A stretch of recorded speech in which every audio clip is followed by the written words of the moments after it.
Nigeria, a land of plenty, yet a nation that struggles. Our economy, once the envy of Africa, now struggles to stay afloat. The numbers are very staggering. Over 40% of our population live below the poverty line, with more than 5% of the population unemployed, with our youth bearing the brunt of it. Inflation has eaten deep into our pockets, with prices rising every single day. We now stand at a staggering 34.1% inflation rate. Our debt profile has ballooned up to 121.67 trillion naira, a burden our children might inherit if care is not taken. And yet, we continue to borrow with no clear plan for repayment. Quoting former President Olusegun Obasanjo, Nigeria is sitting on a keg of gunpowder. We need this leadership to have a concrete vision and a plan to turn things around. We owe it to ourselves, our children, and our future generations to act now. My name is Hero Daniels, and welcome to Robin Minds. We're starting the conversation with the kind of Nigeria Nigerians want to see. What do Nigerians want? With me in the studio, I have a development consultant in the person of Ojuse Omotayo. Welcome to the program. Also, I have a governance consultant, Dapo Adaramewa. Welcome to the program. Thank you for having me. Good to see you. So, again, over and over again, I'm going to start with you, Dapo. Nigerians keep complaining. The evidence is right there before us, from the fuel price increase to the electricity tariff to unemployment. The issues are so much. What do you make of the situation of the country right now, which has been fueling the protests? I think Nigerians have not had it this bad, to my memory, anytime. And what we want is very simple. It's the same thing the political class want when they send their children to go and live and school abroad. We simply want opportunity. We want to be able to eat. We want to be able to feed and take care of the family. Nigerians are not asking for too much. Ojuse, how would you assess the turn of events? Do you think we've made any headway in terms of progress since the protests started? And where do you think we are currently? Well, let me be clear with you. Before the protest even came up, I knew that nothing will come out of it. Because it takes a government with a vision, you understand, to allow a protest to have a positive result. And as of today, even with the present broadcasts, we have no headway. And we might continue with the situation we find ourselves before the protest came out. And what do you think is the way forward? Well, what I would say is this. Government needs to sit back. You see, the cost of good governance is also the same thing with the cost of bad governance. So why can't we have leaders that are truthful to themselves, that are upright, that are transparent, for us to give us the good governance we needed in this country for us to thrive? Dapo, again, still on the back of what the events that have happened up until this moment, it seems like this protest has slowed down in a lot of areas in the country, especially the southwest region. But of course, the north, we still see one or two occurrences there, and they're still taking to the streets. Why do you think that phenomenon has happened? All right, the ruling party, the government, shall we say, played a lot of very interesting tactics to quell this, these protests. Now, the fact that I don't know who delivered the message to the president that this is about removing him from power.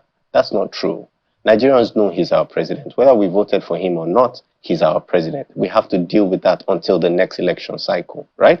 This isn't about him. This is about the fact that people cannot afford everyday items.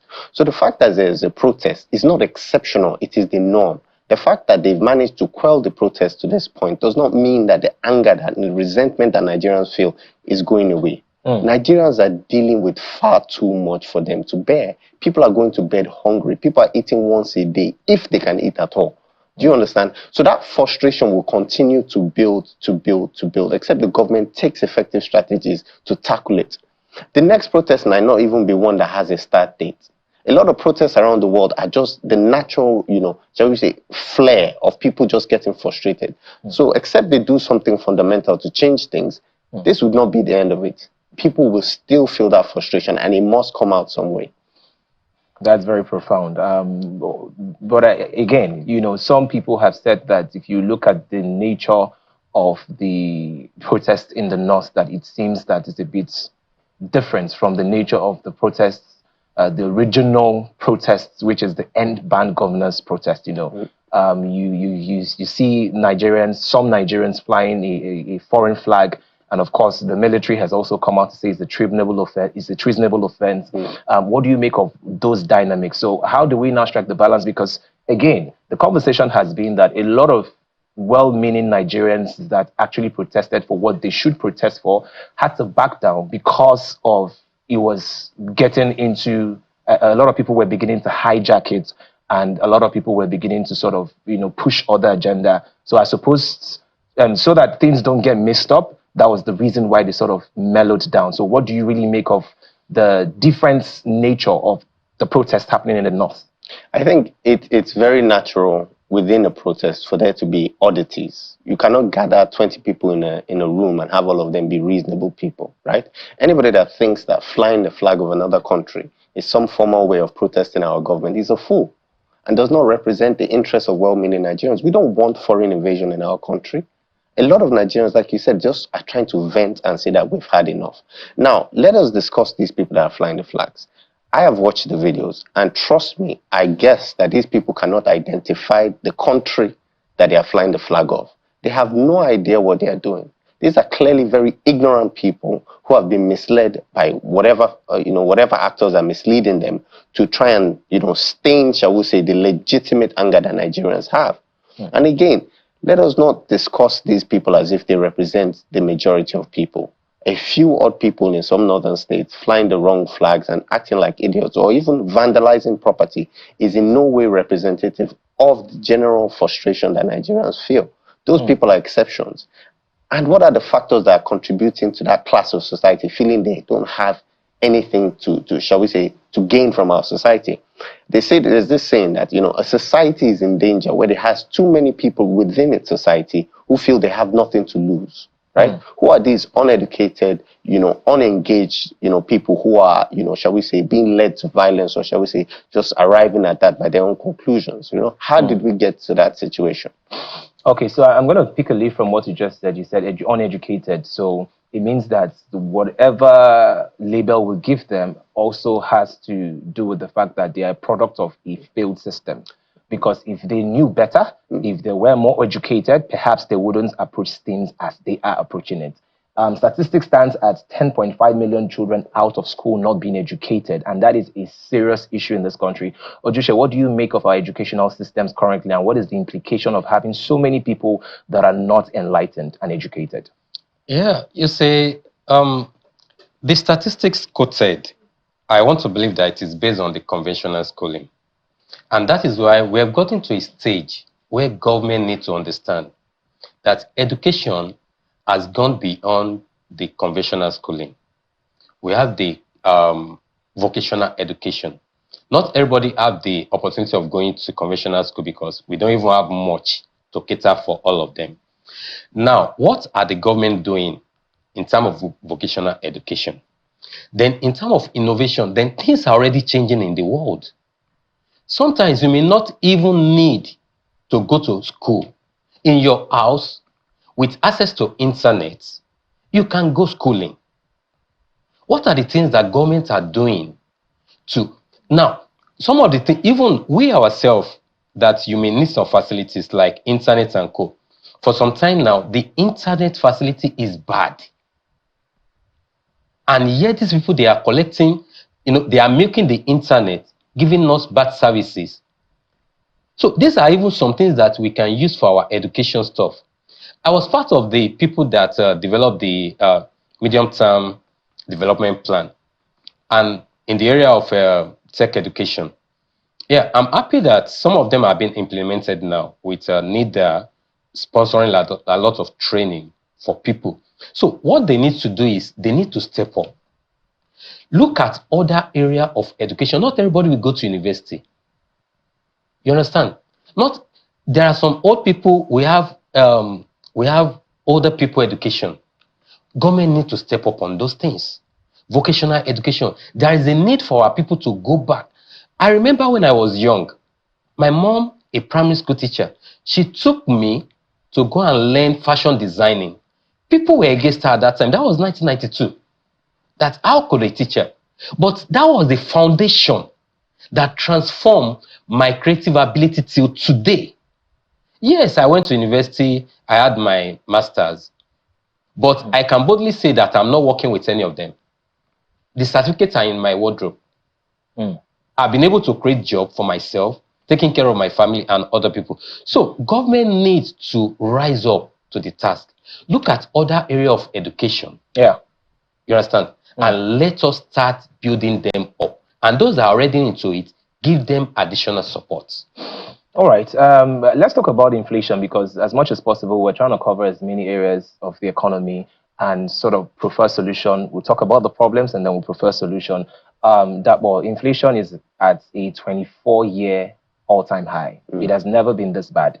And according to the NBS, the Nigerian Bureau of Statistics, we are at 31.7% just in February. And I think in June, it got up to like over 33%. Yes, the governments have said that they have released certain bags of rice at a subsidized rate. So I'm going to even ask you, have you had access to buying one of those subsidized bags of rice? No. It hasn't reached my local government area. And I don't know anybody who has received those subsidized bag of rice. Now, the issue of inflation is very terrible, right? And unfortunately, the central bank has decided that what they're going to do is increase the interest rate as a way to maybe mop up the excess cash that is around. Now, the knock-on effect of that is that it means, capital is inaccessible for private businesses, right? Now, if private businesses cannot get loan and people can't invest, we can't create jobs. We can't increase, money flowing to people at the ground level. So it's having a knock-on impact, and it doesn't seem to be, shall we say, a clear way out, right? Now, we talk about things like conditional or cash transfers. We don't have the political structure to make it possible to give out cash to people. It has failed. And that's why I think about 2 poverty alleviation ministers or people around that area have been arrested. After their tenure, being probed and investigated. I think one resigned. It's very clear that our political system does not allow for things like cash transfers. So it's time for the government to start getting creative in terms of how it solves the plight of Nigerians, right? We can look at things like food, for example, right? A lot of food trucks that come from different other states come into the major cities have to pay all these bribes along the way, right? Let's talk about the fact that the roads are in bad conditions. How can we resolve that so that the food is coming in cheaper to help people at least, let that money go a bit further?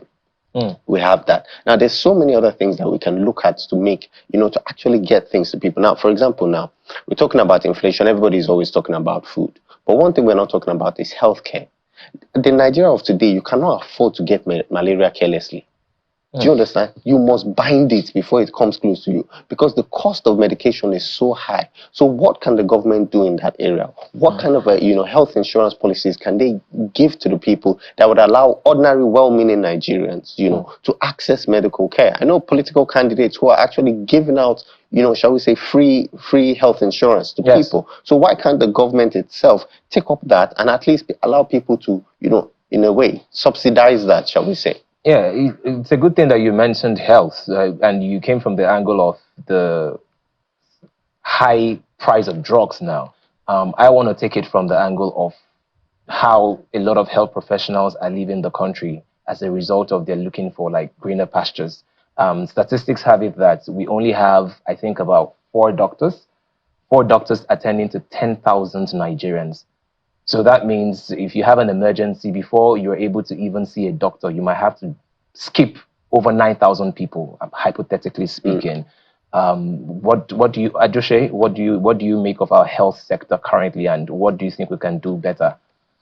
Well, currently Nigeria health sector is in shambles.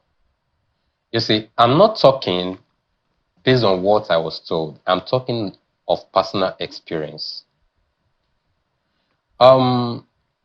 I remember when we had our baby, we went to a government hospital. We had the wrong diagnosis. We nearly lost the baby. What has saved us, like you mentioned, is that we have a doctor who took personal interest in our case.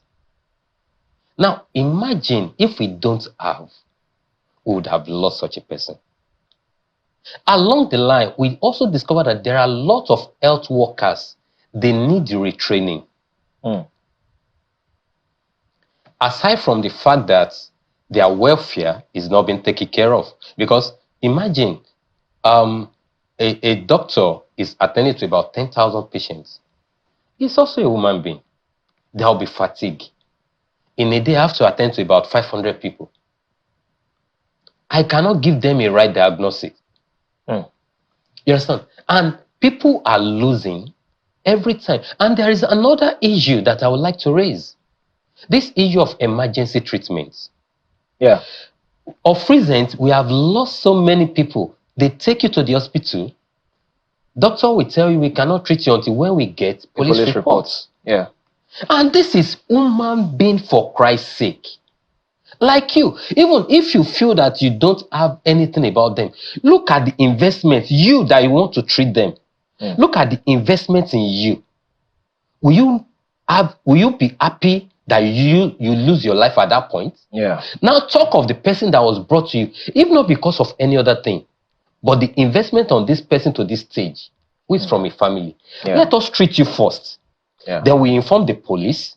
Then the police can come and take over their investigation. So there are a lot of issues with our system, and it's because there is no willpower on the side of government to solve all these challenges.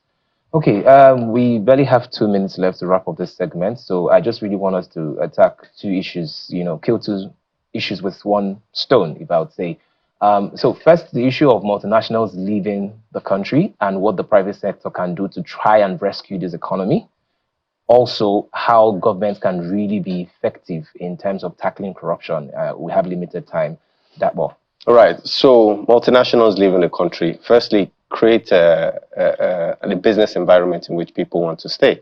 Now, if one of the biggest investors in Nigeria is crying on television, respectfully, Mr. Dangote is on TV giving interviews and representing Nigeria to the world that he himself is struggling to get things done, it's not sending the right message, right? Create an environment in which people can do business, make it easier for people to do business. That's very simple. Now, on the issue of corruption, I will go for the Singapore method. Just 3 things. 1, pay your politicians extremely well. And I don't mean this backdoor payments, through allowances, all those kind of things. Pay them extremely well. 2, make it almost impossible for corruption to happen. And I mean, do not give them access to cash, do not give them access to resources or winning contracts, all those kind of things. And 3, kill anybody who's found guilty of corruption. Not in a, extrajudicial way, but let the courts deem it, pass a law that allows that to happen. That's what was done in Singapore. It was extremely effective. Okay. Sorry to interrupt you, but I also need you to clarify this. So when you say pay your politicians well, you mean, what exactly do you mean? Because you said the allowances. So, because they're already paid well. Yeah. Well, I mean, pay them extremely well. Get rid of all these allowances, all this constituency this, constituency that, blah, blah, blah. Get rid of all of that. And just pay them a better salary. Yes, we're not going to buy you cars. We're not going to buy you all of these things. We're not going to put fuel in your car. We're not going to give you billions towards newspapers, but we will pay you to an international standard. And with that is the agreement that now that we're paying you and everybody can see what you're being paid, if you're caught in the act of corruption, and corruption kills, right? So you are guilty of causing death through your actions, and so you deserve to be sentenced to death. I know the National Assembly was debating it at some point, so it's not a new concept. I think it's time to pass that law, and let's see the effects that can have. All right, thank you very much, Dapo. Thank you, Joshua, for coming on the program. Thank you very much. Yeah, all the best. Don't just stand there teasing me.